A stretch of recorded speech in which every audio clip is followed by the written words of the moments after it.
Reciban un cordial saludo. La Contraloría Municipal de Neiva, dentro de su plan estratégico Control Fiscal con Sentido Público, tiene una premisa que es el fortalecimiento del control social.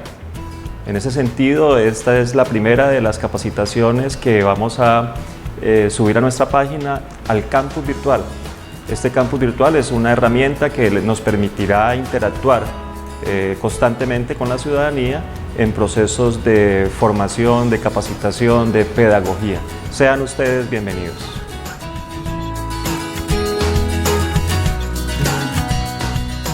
El primer módulo de estos procesos de capacitación que nos convoca trata sobre las acciones constitucionales. ¿Qué son las acciones constitucionales? Son herramientas que la Constitución y la ley nos da a todos, a los ciudadanos en Colombia, como instrumento, mecanismo para poder interactuar con el Estado.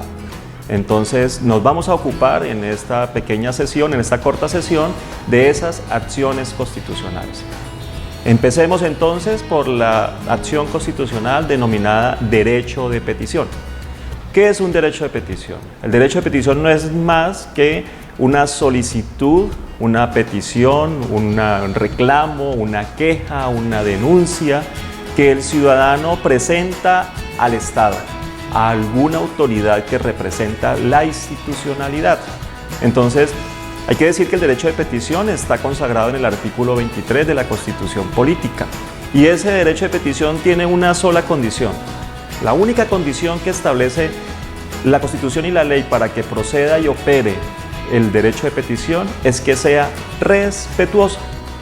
Pare de contar.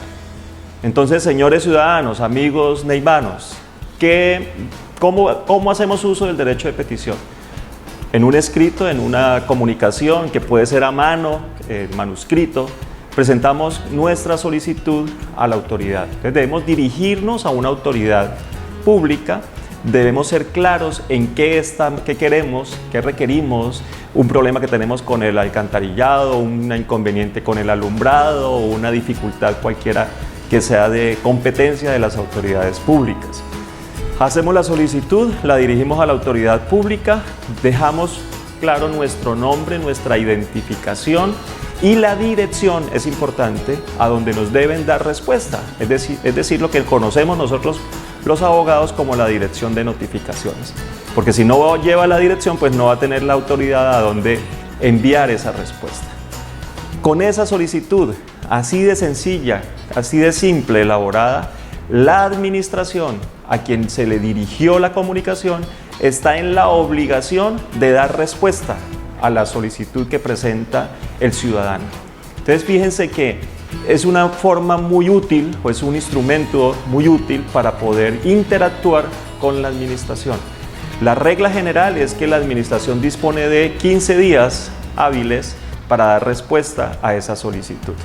De esa forma, digamos, estamos invitando a la ciudadanía, porque nos quejamos todo el tiempo de la inactividad del Estado, a que hagamos uso de estas herramientas, a que de alguna manera forcemos también a la administración, a las autoridades a que actúen, a que se pronuncien, a que nos contesten. Y allí va una obligación que tiene el peticionado, es decir, la autoridad a la cual nos dirigimos. ¿Cuál es su obligación? Dar respuesta, pero dar una respuesta de fondo, es decir, frente a mi solicitud, sírvase, señor gerente de la empresa X, corregir tal situación. ¿Qué tiene que hacer la administración cuando le llega esa petición? Dar una respuesta que debe ser de fondo al ciudadano. ¿A dónde? A la dirección que el ciudadano colocó, inscribió en su comunicación. Ese es, sin más vueltas y sin más consideraciones, el derecho de petición. No tiene ninguna necesidad, no hay ninguna obligación para que se establezca o se incorpore en ese escrito y se invoque una norma. Ese es un mito que hay frente al ejercicio de esta herramienta. No es necesario.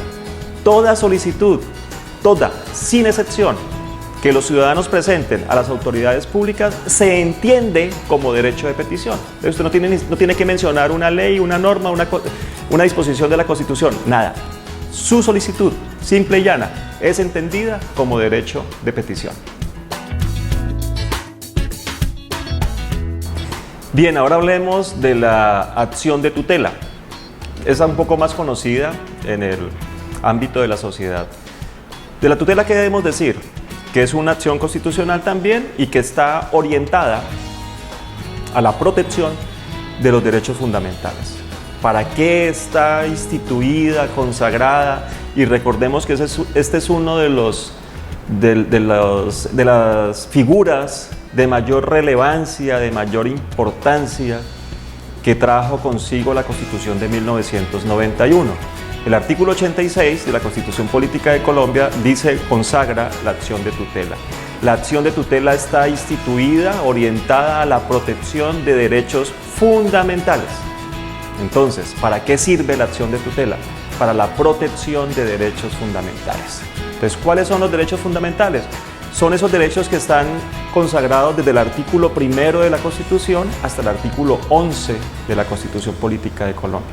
Derecho a la vida, derecho a la igualdad, derecho a la vida digna, hay derechos en conexidad y recientemente hay una reforma en el sentido de que el derecho a la salud es considerado hace poco o desde hace muy poco como derecho fundamental. Entonces, ¿cómo hacer uso de esta herramienta? El ciudadano elabora un documento que tampoco, como lo dije en el caso anterior del derecho de petición, no se necesita que se invoquen normas particulares, sino que simplemente se cuenta la historia, qué es lo que está pasando, qué es lo que yo como ciudadano considero es violatorio de un derecho fundamental. Me están violando el derecho a la vida. ¿Por qué? Porque me han colocado una fábrica, una industria X que genera contaminación y que me está generando enfermedad a mis hijos, etcétera, etcétera. Entonces, ahí hay un derecho fundamental que se está vulnerando. Entonces, ¿qué hace el ciudadano? Les decía, elabora un escrito en donde cuenta la historia, cuenta los hechos, cuáles son las razones que lo motivan para presentar la acción de tutela, cuál es la persona natural o jurídica, quién es quien está violando ese derecho fundamental. Llámese la empresa Químicos S.A., entonces lo dirijo contra esa empresa o persona jurídica. Lo presento ante una autoridad. ¿Cuáles son las autoridades competentes? Los jueces de la República. No se preocupe si no sabe ante cuál juez debe presentar su acción de tutela. Preséntela en el Palacio de Justicia, va y dice: vengo a presentar esta tutela ante cualquier juez, allá en la oficina judicial, en ese despacho. ¿Por qué no se preocupe de quién es el competente? Porque si usted lo llega a presentar a una autoridad que no es la competente, esa persona, ese juez, está en la obligación de remitirla a quien tiene la competencia. Entonces usted no se desgaste en esos análisis, porque para eso están los abogados. Ahora hay que decir también agregar algo importante. La acción de tutela la puede presentar cualquier ciudadano. No se requiere, no es condición para su ejercicio que esté firmada por un abogado. Entonces usted perfectamente lo puede hacer de manera directa. Elabora la comunicación, el escrito, a quién lo está dirigido, quién es el que le viola el derecho, lo radica y el juez, después de radicar la acción de tutela, dispone de hasta 10 días para dar respuesta a esa acción de tutela. Esas son las líneas básicas de esta acción constitucional. Y todos sabemos los enormes beneficios que ha traído para la sociedad este mecanismo, esta acción constitucional para la protección de los derechos fundamentales en Colombia. Siguiendo con el análisis de las acciones constitucionales, queremos ocuparnos en este momento de la acción popular. ¿Qué es la acción popular? Entonces, la acción popular es ese instrumento que le permite al ciudadano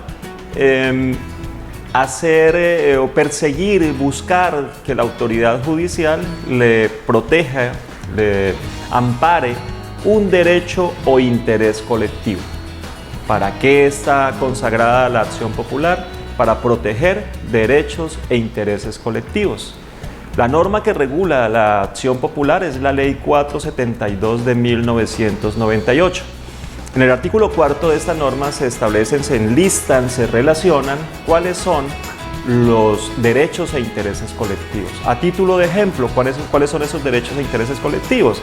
El derecho a gozar de un ambiente sano, el derecho a gozar de una red adecuada, una infraestructura de servicios públicos, la moralidad administrativa. Imagínense si no es importante en este momento coyuntural que vive nuestro país.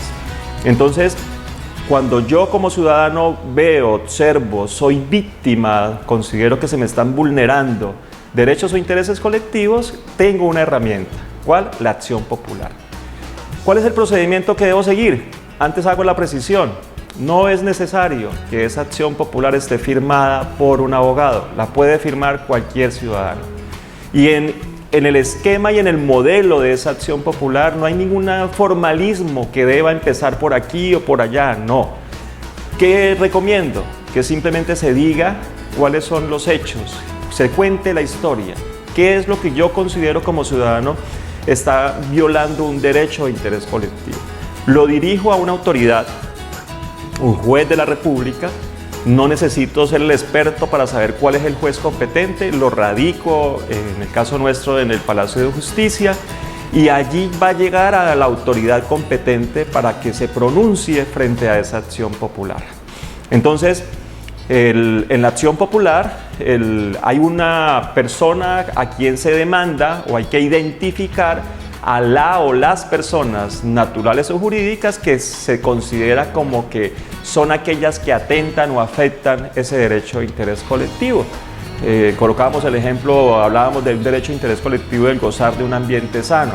Entonces tenemos una empresa que está generando contaminación, que hay una caldera o malos olores, alguna situación de estas. Entonces, ¿qué hago? Identifico a quien me está vulnerando ese derecho de interés colectivo, cuento la historia, firmo nombre, cédula, dirección para que me notifiquen, y ya de esa manera, bueno, las pruebas que yo tenga, ¿sí? Tengo fotos, tengo grabaciones, tengo un video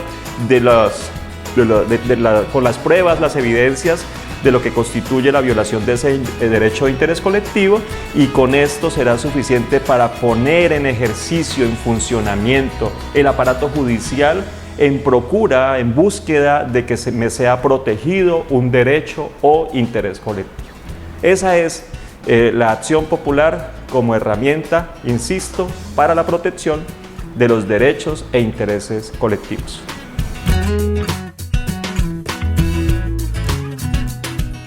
Por último, entonces, en este corto encuentro con la ciudadanía de Neiva para abordar temas de interés público, tenemos la acción de cumplimiento. ¿Qué es la acción de cumplimiento? Es otra acción constitucional que está reglamentada por la Ley 393 de 1997. ¿Para qué sirve la acción de cumplimiento? La acción de cumplimiento es el mecanismo para forzar a que la administración, a que el Estado cumpla las leyes, los decretos, los actos administrativos, es decir, cumpla sus propias decisiones. No debería ser así, ¿verdad? ¿Por qué decirle al Estado que cumpla sus propias decisiones? Pero como la necesidad ameritó en su momento, dio lugar a que se inventara o instituyera una herramienta para que el ciudadano pudiese forzar, pedirle a la administración que aplique sus propias normas, pues esa es la naturaleza o la razón de ser de la acción de cumplimiento. Aquí hay que decir algo, o varias cosas. Uno, lo mismo que los casos anteriores, no es necesario que esa acción de cumplimiento esté firmada o avalada por un abogado. La puede firmar cualquier ciudadano. Dos, el escrito de acción de cumplimiento que ustedes van a ver en esta presentación, el modelo, no está sometido a ninguna formalidad o rigurosidad. Aquí sí hay una particularidad que es importante advertirla. Para que un ciudadano pueda presentar la acción de cumplimiento hay un requisito o una condición previa. ¿Cuál? El ciudadano primero le debe decir a la administración: señores administración, cumplan el decreto, la resolución, el acuerdo, X disposición. Coloquemos un ejemplo. Señores Alcaldía de Neiva, sírvanse darle cumplimiento a la norma que establece la prohibición de venta de licor a menores de edad en establecimientos públicos. Ya. Usted no tiene necesidad ni siquiera de decir cuál es la norma. No. haga la solicitud. Usted radica la solicitud ante el señor alcalde. ¿Y el señor alcalde qué tiene? La obligación de darle cumplimiento y de responderle a usted como ciudadano que se le está dando cumplimiento.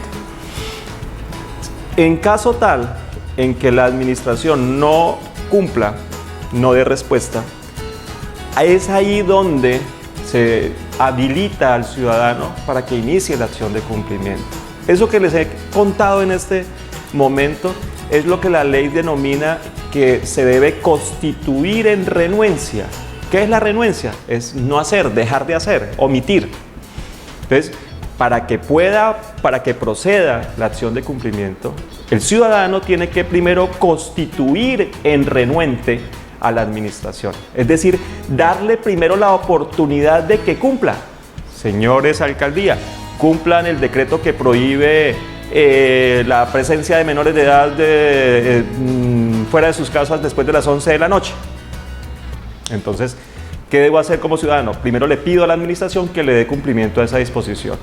Pasan 10 días, la administración no lo hizo y entonces yo ya habré constituido como renuente a la autoridad y a partir de ese momento puedo presentar la acción de cumplimiento.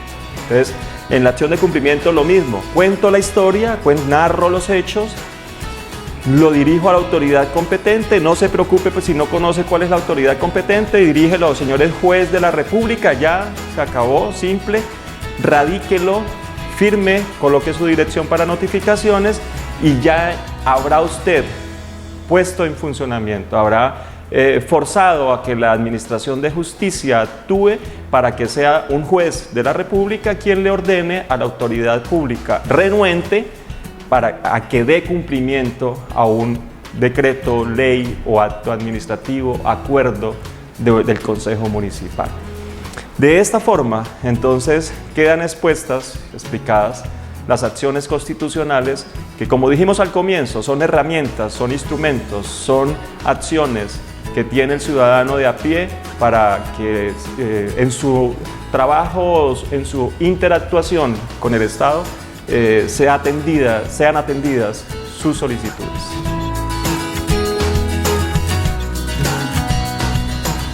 Bien, de esta manera estamos concluyendo el primer acercamiento con la ciudadanía a través de estos espacios de capacitación, de construcción de pedagogía, construcción de ciudadanía para pues digamos, todos nuestros neivanos. Sea la oportunidad también para invitarlos a que visiten nuestra página. Estas capacitaciones que periódicamente vamos a estar alojando en la página web de la Contraloría Municipal de Neiva estarán en el link que se conoce como Campus Virtual. Allí de manera libre, totalmente fácil, de fácil acceso, los ciudadanos podrán conocer todos estos contenidos que, como hemos dicho desde el comienzo, buscan y procuran brindar herramientas, dar información para que la ciudadanía pueda interactuar. Las puertas de la Contraloría Municipal de Neiva, nuestro despacho está abierto a las inquietudes, a las denuncias, a las peticiones, a las quejas que a bien tengan, con una condición especial y es que tengan alcance fiscal. Ahora, si hay situaciones que no tengan alcance fiscal y quieran venir a compartirlas, a comunicarlas a esta agencia de control fiscal, pues también los recibimos, pero los remitimos a las autoridades competentes. Aquí los esperamos. La Contraloría Municipal de Neiva, con nuestro eslogan Control Fiscal con Sentido Público, trabaja constantemente y permanentemente por nuestra obligación principal, que es proteger y salvaguardar los recursos del municipio de Neiva. Muchas gracias.